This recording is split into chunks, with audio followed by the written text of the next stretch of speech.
당신은 오늘도 분노했습니까? 오늘 아침을 떠올려 보십시오. 출근길 지하철 안에서 누군가가 당신의 어깨를 스치고 지나갔습니다. 사과 한마디 없이 그 짧은 순간 당신의 심장은 뜨겁게 달아올랐습니다. 어떻게 저럴 수 있지? 라는 생각이 머릿속을 가득 채웠고 그 뒤로도 몇 분 동안 당신의 기분은 영 개운치 않았습니다. 혹은 이런 경우도 있었을 것입니다. 회의실에서 당신이 몇 주에 걸쳐 준비한 보고서를 상사가 단 한 줄의 언급도 없이 넘겼습니다. 그 순간 입술이 바짝 말랐습니다. 손끝이 떨렸습니다. 분노가 목구멍까지 차올랐지만 간신히 삼켰습니다. 그리고 집에 돌아와 아무 잘못도 없는 가족에게 날카롭게 굴었습니다. 또는 SNS를 열었다가 당신의 생각과 전혀 다른 댓글 하나를 발견했습니다. 이성적으로 생각하면 무시해도 될 일이었습니다. 하지만 당신은 반박 댓글을 달았고 논쟁이 이어졌고 1시간이 사라졌습니다. 이것은 결코 특별한 이야기가 아닙니다. 이것은 오늘을 사는 수많은 현대인의 하루입니다. 그리고 이 분노라는 감정 뒤에는 우리가 미처 들여다보지 못한 깊은 심연이 존재합니다. 쇼펜하우어는 말했습니다. 분노는 언제나 어리석음으로 시작해서 후회로 끝난다. 하지만 우리는 묻지 않았습니다. 왜 우리는 이토록 쉽게, 이토록 자주, 이토록 격렬하게 분노하는가? 오늘 그 질문 앞에 정직하게 서 보려 합니다. 분노 뒤에 숨겨진 것들. 우리는 흔히 화를 내는 사람을 보며 이렇게 생각합니다. 저 사람은 감정 조절이 안 되는구나. 혹은 저 사람은 예민한 사람이구나. 그러나 이것은 표면을 읽는 것에 불과합니다. 진짜 질문은 다른 곳에 있습니다. 무엇이 그 분노를 촉발했는가?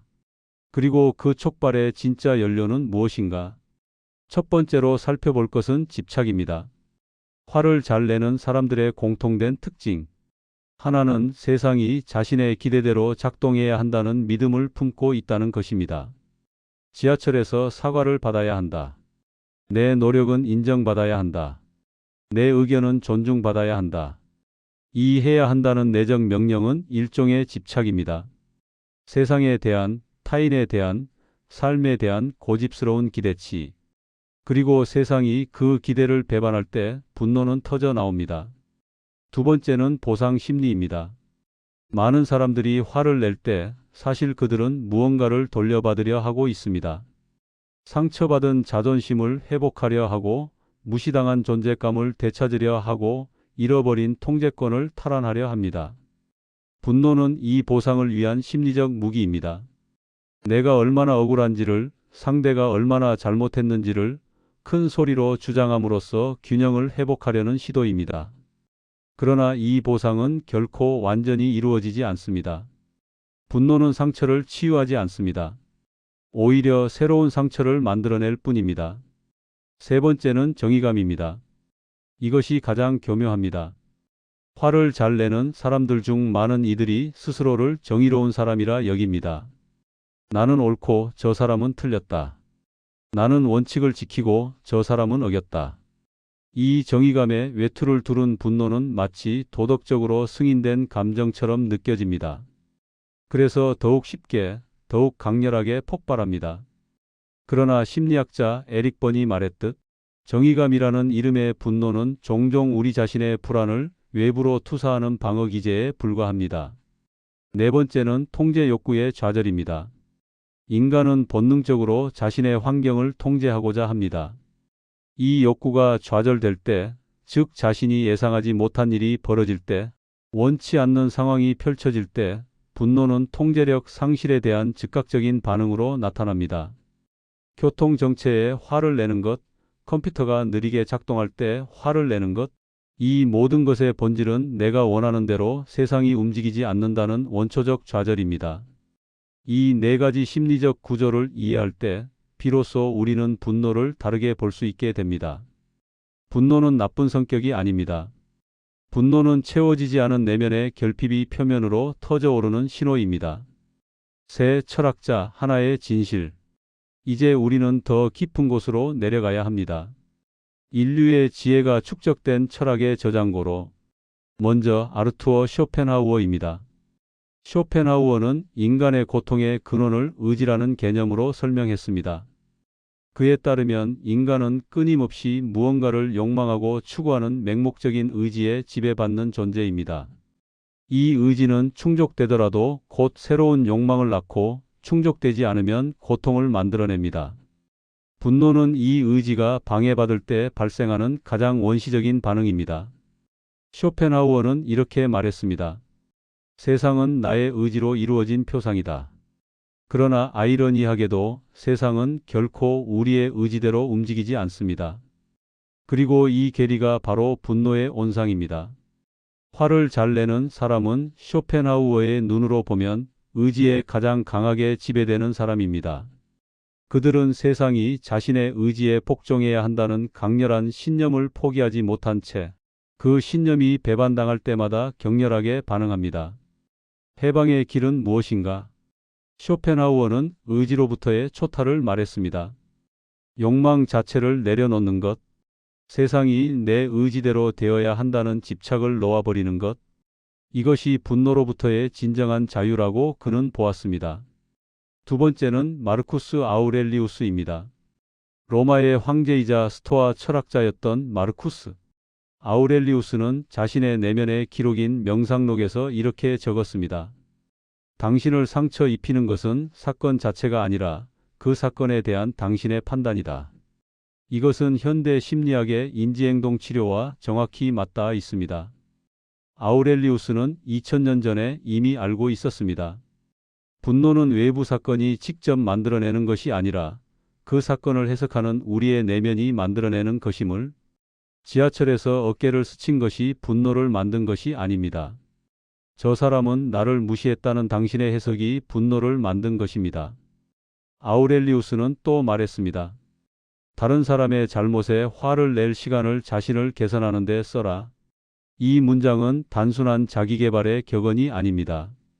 이것은 철학적 통찰입니다. 분노는 타인을 향한 에너지처럼 보이지만 실제로는 자신을 소모하는 에너지라는 진실. 세 번째는 프리드리히 니체입니다. 니체는 분노를 다른 각도에서 분석했습니다. 그는 도덕의 계보에서 르상티망이라는 개념을 제시했습니다. 르상티망이란 강자에 대한 약자의 억눌린 원한과 시기심이 도덕적 판단으로 위장되는 심리 현상입니다. 니체의 통찰을 현대적으로 해석하면 이렇습니다.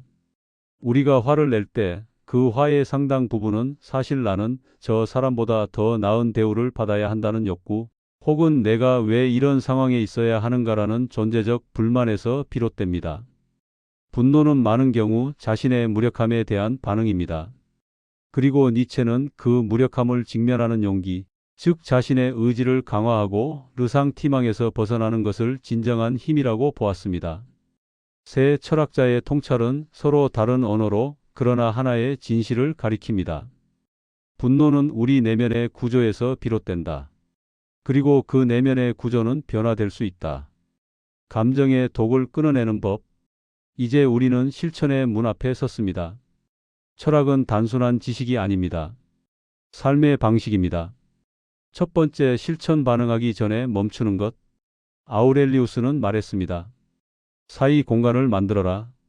자극과 반응 사이에 틈을 두는 것. 현대 신경과학의 언어로 말하자면 이것은 변연계 감정에 내가 폭주하기 전에 전두엽 이성에 내이 개입할 수 있는 시간을 버는 것입니다.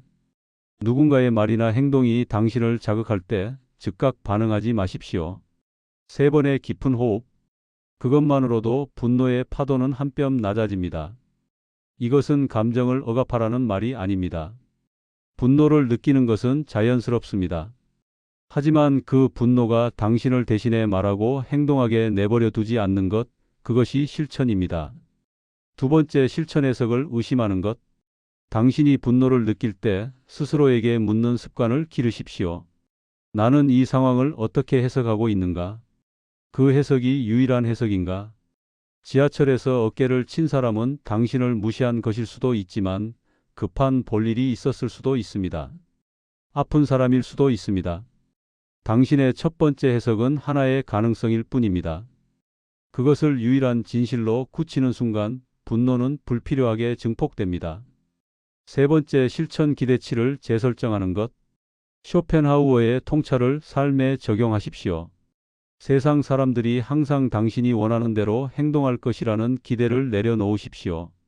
이것은 냉소가 아닙니다. 오히려 깊은 자유입니다. 당신이 기대하지 않으면 배반당하지 않습니다. 배반당하지 않으면 분노할 필요가 없습니다. 타인이 당신의 기대를 충족시켜 줄 때는 감사할 수 있고, 충족시켜 주지 못할 때는 그저 그럴 수 있다고 받아들일 수 있습니다. 네 번째, 실천 분노의 비용을 계산하는 것. 분노는 공짜가 아닙니다. 분노는 신체적으로 코르티솔과 아드레날린을 과도하게 분비시켜 면역 체계를 약화시킵니다. 심리적으로는 관계를 손상시키고 당신의 평판을 깎고 에너지를 소모합니다. 그리고 무엇보다 당신의 시간을 앗아갑니다. 화를 내는 그 순간부터 당신의 마음 한쪽이 그 분노를 붙들고 되새기는 데 쓰입니다. 그 시간 동안 당신이 다른 무엇을 할 수 있었는지를 생각해 보십시오. 다섯 번째, 실천 깨어있는 거리두기. 이것은 불교의 무아 사상과도 닿아 있고 스토아 철학의 핵심과도 통합니다. 자신의 감정을 관찰자의 시선으로 바라보는 것. 나는 지금 분노를 느끼고 있다고 인식하는 것. 그 분노와 동일시하지 않는 것. 분노는 당신을 통해 흘러가는 감정이지 당신 자신이 아닙니다. 이 거리두기는 무감각과 다릅니다. 감정을 느끼되 그 감정에 삼켜지지 않는 것. 파도를 보되 파도에 쓸려가지 않는 것. 그것이 진정한 내면의 자유입니다. 여섯 번째, 실천 분노의 에너지를 전환하는 것. 분노에는 강렬한 에너지가 실려 있습니다. 그 에너지 자체는 나쁜 것이 아닙니다. 문제는 그것이 어디를 향하느냐입니다.